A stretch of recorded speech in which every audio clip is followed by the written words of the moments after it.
What is up, guys? Thank you so much for checking out another video. Make sure you like this video, you subscribe, and you hit that notification bell so you know when I post new videos. In this video, I'm going to be covering milk spotting. So if you want to gain a little bit of knowledge about milk spots and possible treatments, we're going to test out two different ways that supposedly help with milk spots. I've never tried this. This is my first time, so we're going to find out together if they're myths. I know there's a lot of myths around milk spotting and how to remove them. So I have two methods here that we're going to try. And I also want to talk about what it does to the resale value of the coin if you have a coin that starts to milk spot. All that when we come back.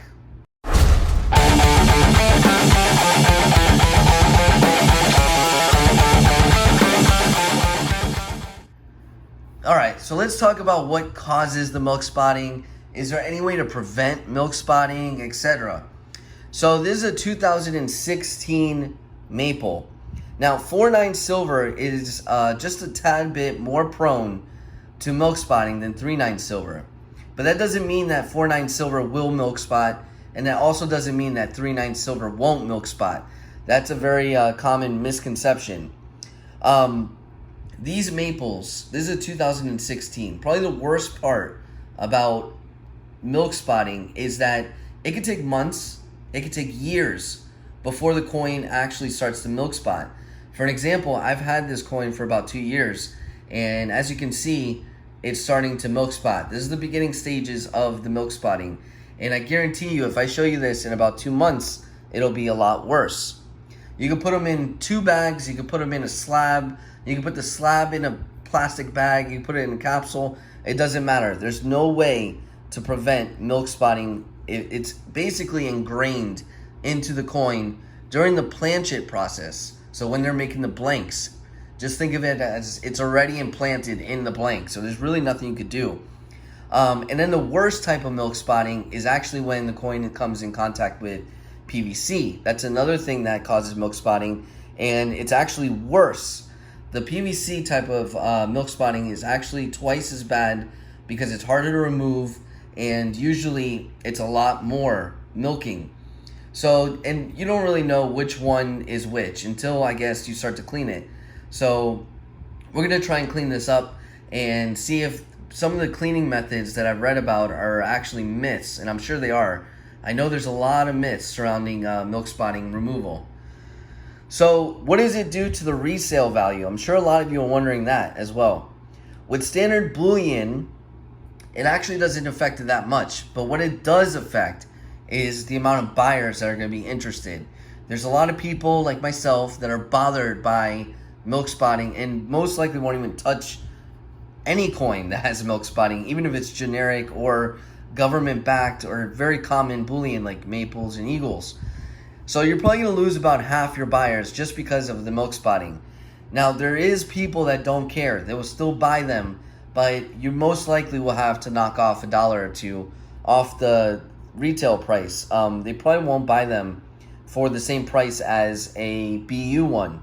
So you could lose money. It all depends on when you buy it. So my suggestion to you is either sell the coins before they get really bad with the milk spotting, because, you know, and you can let the buyer know there's a little bit of milk spotting going on. But when it gets worse, think of it this way. The worse it gets, the less buyers you're going to potentially have. That's the way you got to look at it.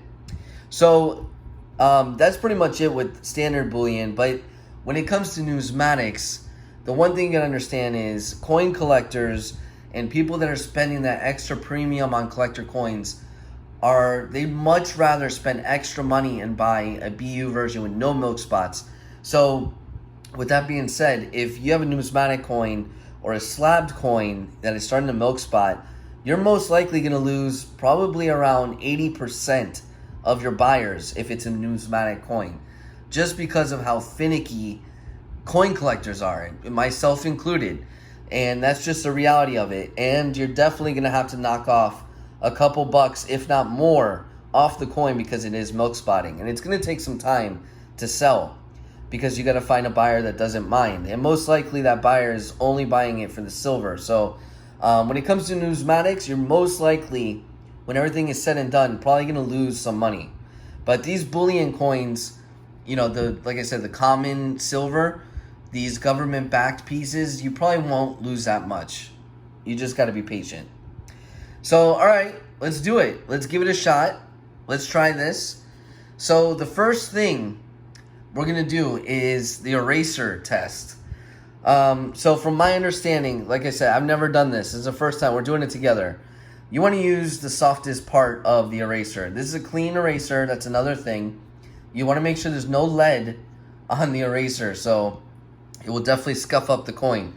Now, I don't mind what happens to this coin. Let's say that I'm doing this so you guys don't ruin any of your coins trying it out. But let's get in there.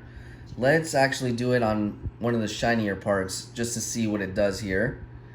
And I'm just going to do it gentle, and we'll see. And it looks like it's just kind of smearing it around. Not really doing anything here. You also want to make sure the coin is clean. At this point, if you're willing to do this, then, you know, you're going to want to take the coin as it is. So if whatever happens to it at this point, you got to be cool with it. But it doesn't look like it's taking it off. Kind of looks like it's just kind of scuffing it up.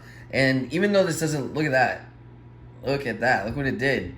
So I actually cleaned the coin a little bit. And this is actually a lot softer than it looks. So still no go. Eraser does not work. That's my final opinion on that. Let's try the next one. The next one is ammonia. Do you guys see that? This is pure ammonia. And it stinks. Oh man, does it stink. Alright, so we'll just drop it in there. I don't think it needs to be in there that long. We're going to find out right away if it's going to do something or not. And there's a couple other methods that I'm not testing today. Maybe that could be a future video or whatever. But there's a couple proven ways to remove milk spotting. And these two in particular I thought were myths. So it could also be that it's PVC milk spot, which is harder to remove. And like I said, a lot thicker. So let's see if that did anything. I doubt it. Let's see. Nope. Did nothing. So there you go. Ammonia doesn't work and the eraser doesn't work. It actually looks like it made it worse. If you can see here, it actually looks like it made it worse. So that doesn't work, guys. So I saved you guys the trial and error there. But two other things that I've heard work, but it can ruin the coin, is a jeweler's cloth and acetone. But it needs to be pure acetone. So don't go buying nail polish remover. That's not going to work. It needs to be pure acetone. But I think both of those methods will kind of mess up the coin a little bit, but at least the milk spots will be gone. To be honest, at that point, I'd rather just leave the milk spots and try and find a buyer. If it really bothers you, I would just leave it and try and find a buyer. So that's usually what I do. I just sell them. I put them up there, discounted, a little bit cheaper than, you know, a normal maple or a normal eagle, and just kind of take the loss that way, or profit depending on when I got it. So for example, if I were to sell this now, the way the silver is being sold, I'd actually make a little bit of profit even with the milk spotting. So there you go, guys. Well, if you have any questions or if you want to add anything, make sure you put that down in the comments. And maybe we'll do another test if I get a jeweler's cloth or some pure acetone. We could give it a shot and see if that actually works. But I hope this video helped you out at least a little bit. And this way you could be a little bit more knowledgeable when it comes to milk spotting. But like I said, there's absolutely no way to know which coins are going to milk spot. I mean, maples from 2014 to 16. It might even go further than that. It might even go to 2013.